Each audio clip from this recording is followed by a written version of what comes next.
Say that live. Ladies and gentlemen, Rex Spare Leak Project, how the heck are you? Super excited to have Diamond from Oppenheimer Ranch and Magnetic Reversal News with us today. It's been way too long since we've done a live show. I want to thank everybody for watching the live show here on the website, unedited, uncensored. You can ask any question, totally free, leakproject.com. And today we are going to talk about these earthquake swarms and is there a mega tsunami on the horizon, the La Palma volcano eruption. We have a full scientific analysis with Diamond from Oppenheimer Ranch once again. So great to see you, man. What's going on? Excellent. We just got some rain, and you know that. And so I'm pretty stoked about that because it's been extremely dry here. And so other than that, I've been following the La Palma eruption day and night for now going on 9 days. The eruption is now 9 days old. And over at Oppenheimer Ranch Project and Magnetic Reversal News, both channels, we began predicting this eruption 3 years ago. And so what has happened? So somebody leaves a comment in chat the other day that they're still without power in New Orleans. The hurricane was weeks ago. That's pretty bad. California's talking about rolling blackouts. Texas had their own blackouts last year in the winter when it was freezing. And do yourselves a favor. Don't worry about the power companies. Get yourselves a backup power supply. Go to lightbug.com. Look at this. It's so cool. LYTE bug.com. Lightbug.com. Use code LEAK20. You'll get an extra 20% off. It has a solar panel built into it that's adjustable. It has an adjustable handle, 180 degrees. It has several ports in the back for different phones and different electronic devices. It has 3 different light settings. Get yours. I got mine. And as you can see, I've used it a lot.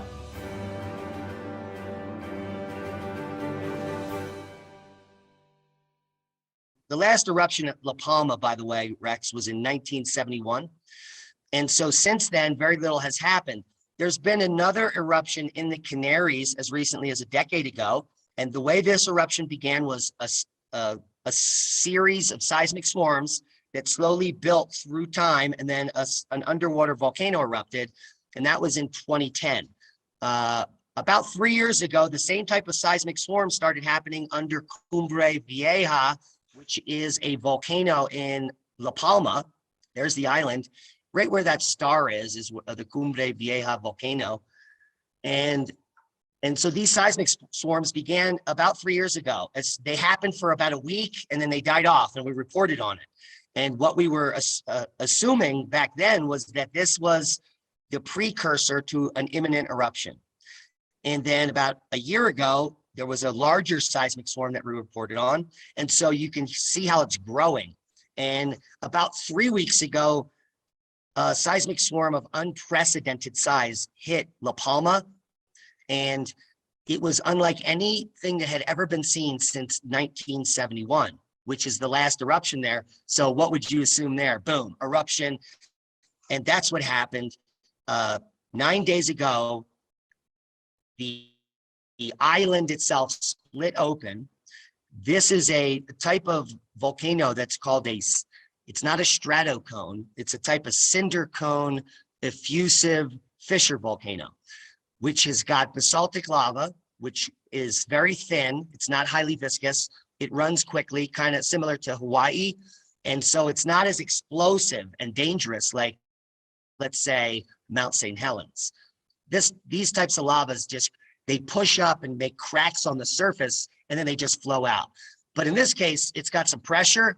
And so in this type of eruption is called strombolian, which is when you get these lava fountains that spatter, and they're beautiful to look at.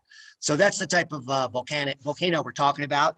And it's been erupting now for 9 days. Now let's, historically, I look back at all the eruptions on this island. The last eruption in 1971 lasted for about 4 weeks. And then the eruption in 1949 lasted for about 6 weeks. So based on the historical information, we should expect this eruption to last around 4 or 6 weeks. That's my opinion there. Any questions? How bad is it going to get? Well, it's not about how bad is it going to get. It's already as bad as it's gotten. It's already destroyed 20 kilometers of roads, over 600 homes. It's displaced 6,000 people on a very tiny island that only has about 70 or 80,000 total people. So that's like 10% of the entire island has been displaced. And this is a community island with very little tourism. So it's mostly a network of farmers and people who've lived there for generations. And if a tenth of an entire island gets destroyed, I mean, so the whole island is suffering, emotionally. And that's the worst part. Not a single person has been killed by the eruption and probably won't be, because there are so many people on site that are evacuating on time and, keeping people out of harm's way. But albeit there might be some idiot that tries to get too close and gets hit with a lava bomb. So that's possible. The probability of this eruption increasing is there. Volcanoes are finicky, like this one. And this one has in fact been going up and down. But just about 48 hours ago, the initial seismic tremor that was associated with the lava flow reduced significantly, which is good news, because it may mean that the eruption is coming into stasis and is now in the process of dying out. So that's the most up-to-date information I can give you. Also, some of the inflation and the tiltimeters on this island are also showing that the inflation, which happens when the magma gets pushed in, the ground goes up, that has actually stopped happening. So that could be a sign that this eruption may end shortly. Yeah, that is a small island, man. I remember the island life. I wasn't a big fan of it, but having to catch the boat at a certain time and people getting in fist fights to get on the ferry and stuff because they're running late to the boat. But this is like, wow, man, can you imagine being on that island and just seeing everything unfold? It would definitely be unsettling.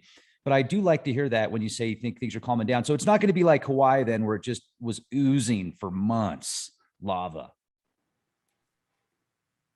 Well, based on the historical flows here, they only last for several weeks, 4 to 6 weeks, the last two eruptions, in fact. So we're just basing it on that. Also, early on, based on the inflation, meaning the amount of the island rose in that area, they did a calculation on the volume of magma in place. So if you calculate the extra volume of island you've created, you can assume that that's the amount of magma underground. And so they made that calculation early on, and they calculated that there was only, based on the eruption rate, about 2 weeks worth of lava in the uplift that occurred. Does that make sense?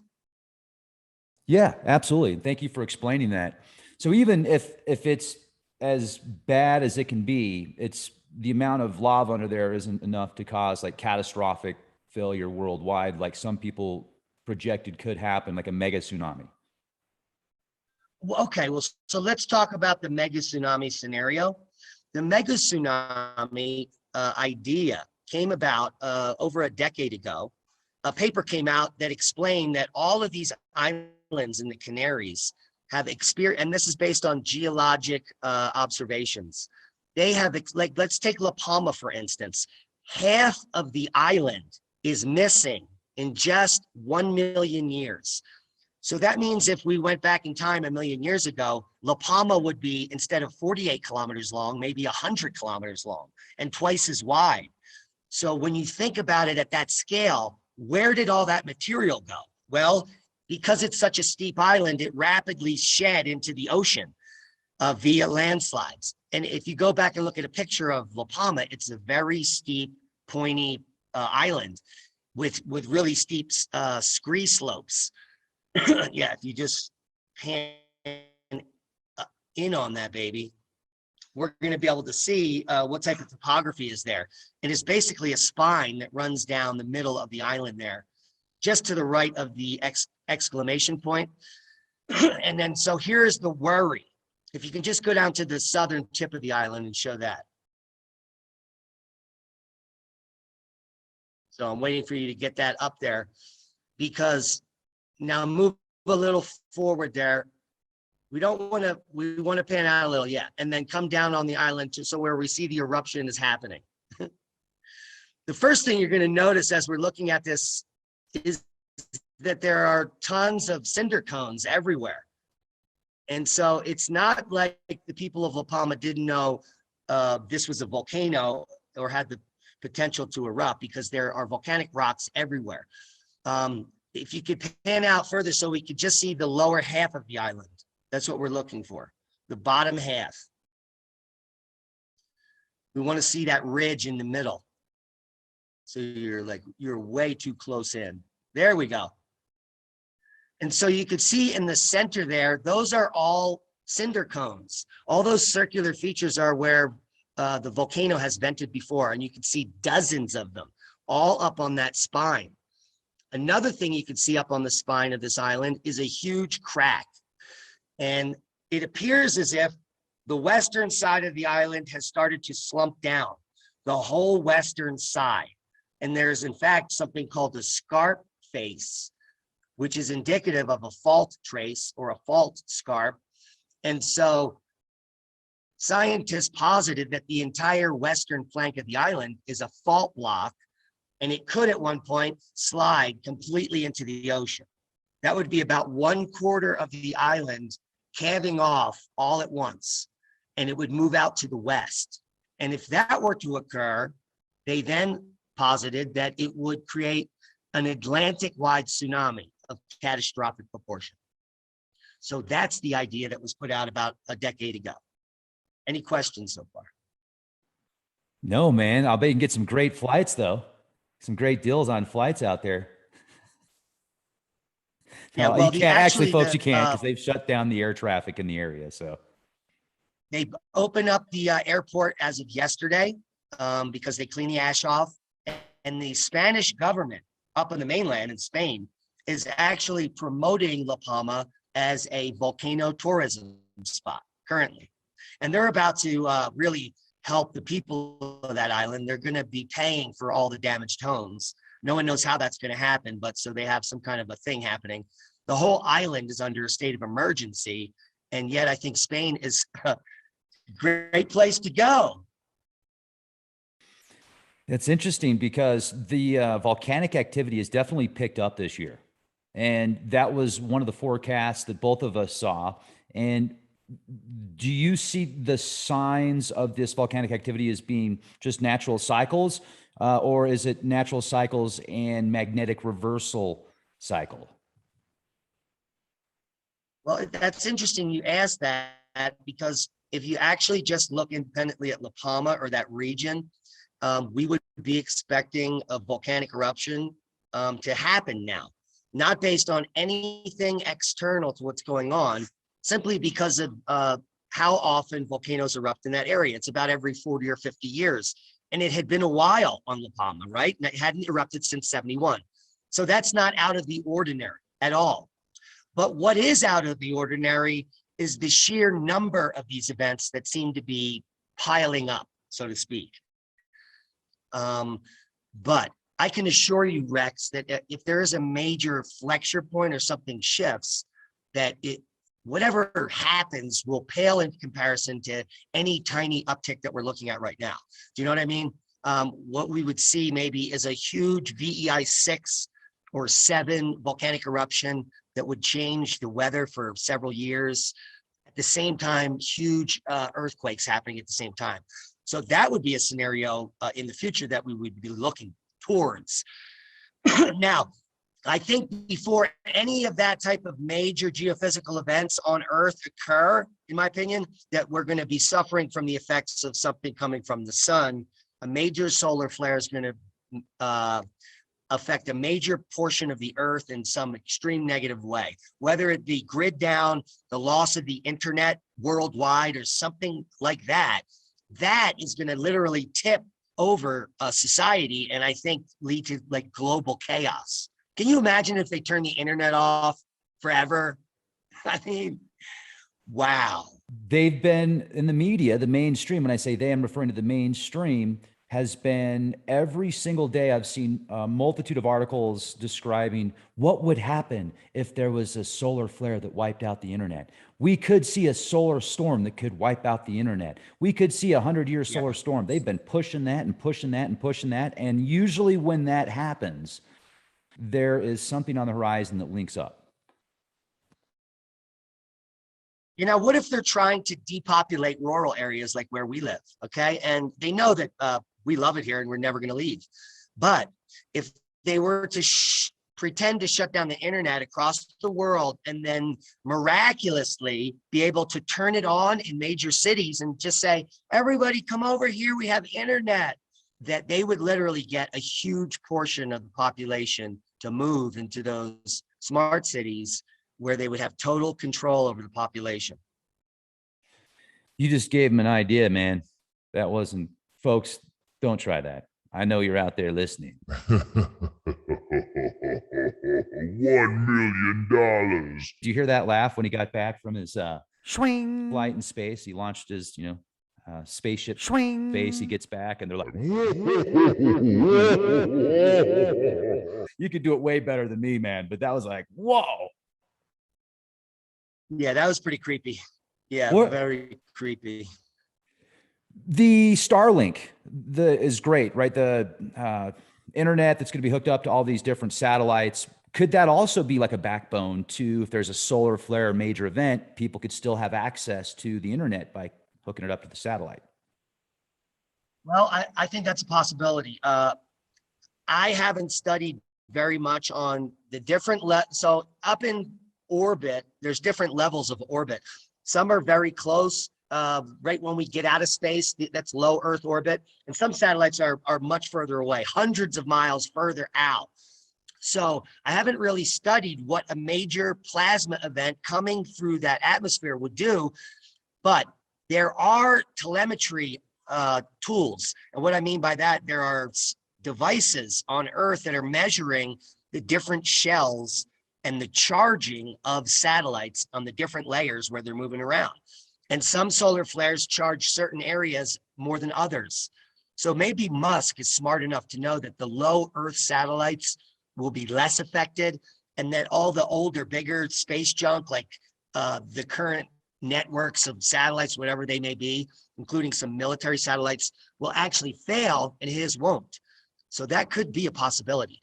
But I think that not all satellites will fail. There'll still be some up there and we'll be able to use them for communication in the future. So that's one of the reasons why I'm on the Starlink waiting list, obviously.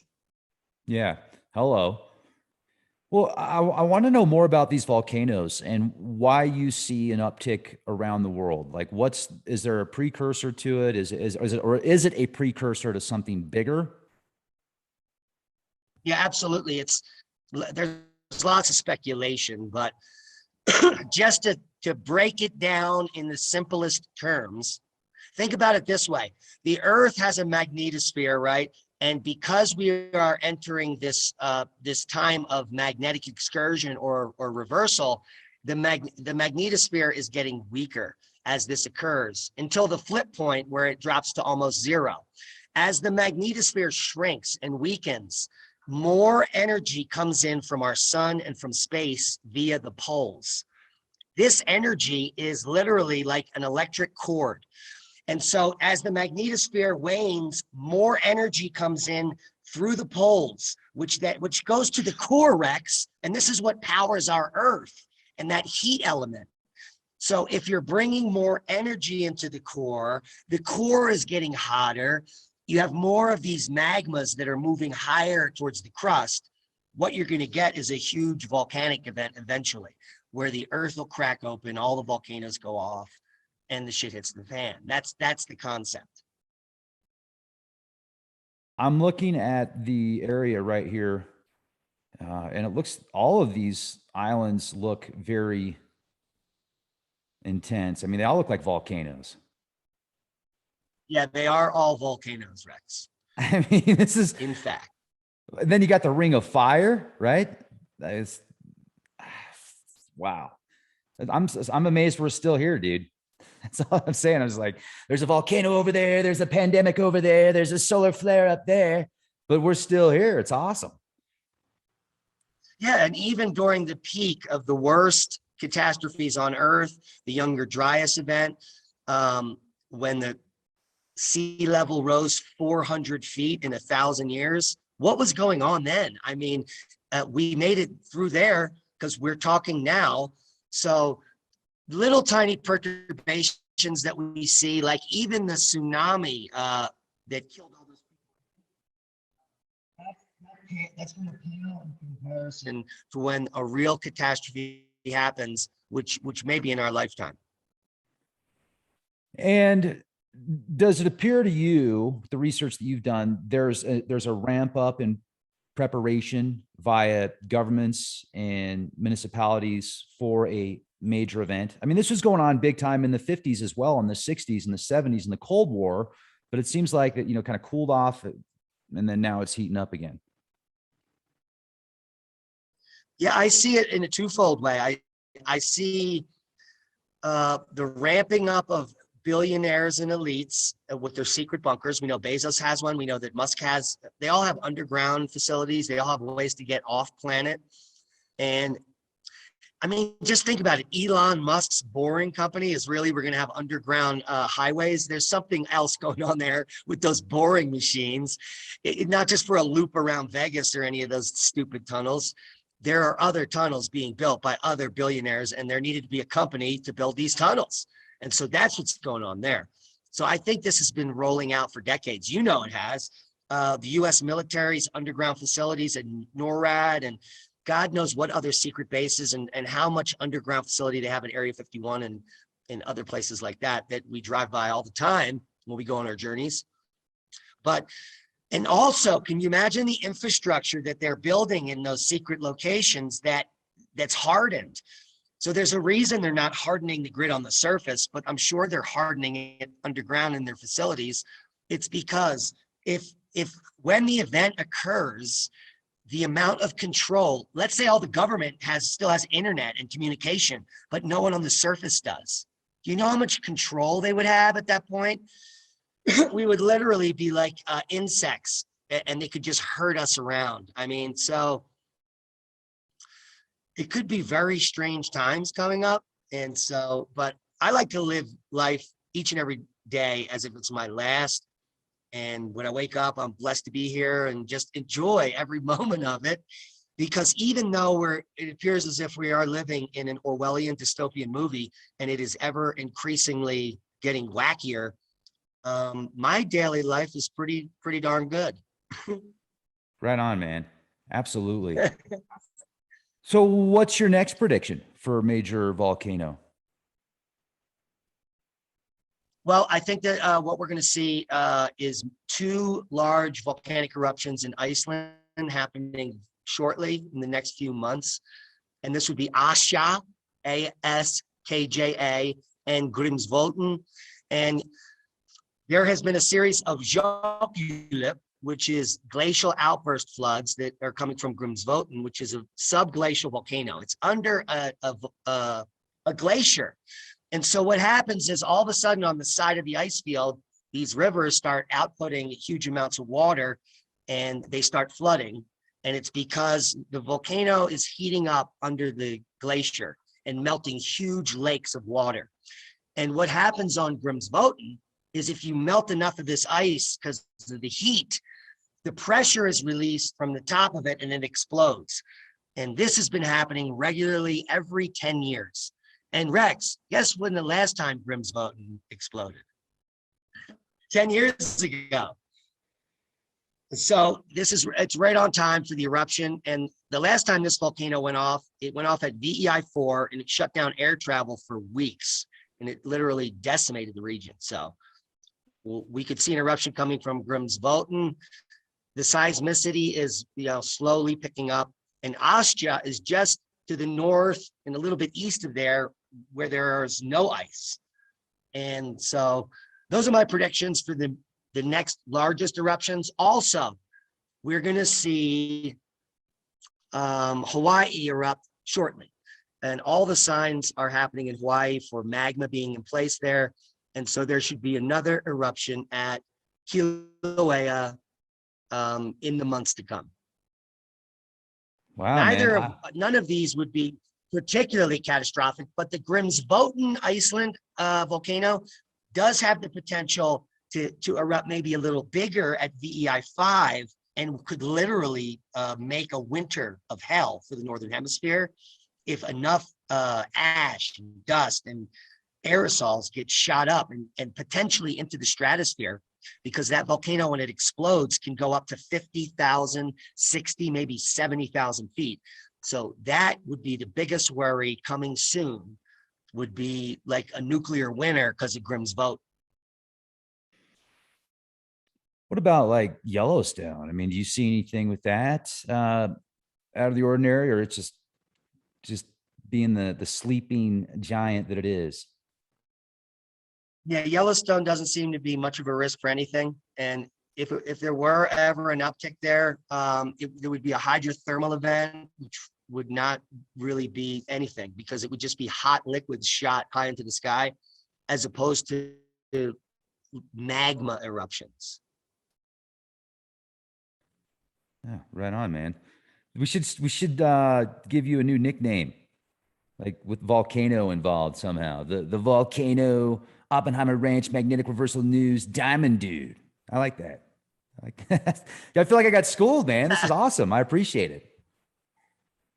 Well, that's one of the reasons we have the channel, is to make difficult concepts or science itself fun to learn, because I'm a complete maniac. And because I was a teacher at university, I have a good way of explaining things in layman's terms that are, if you were to read them, you would just be boggled. So that's one of the purposes. And we love what we do, or else we wouldn't be doing it. And a lot of people, when I told everybody we were coming on Leak Project, they were like, it's been too long.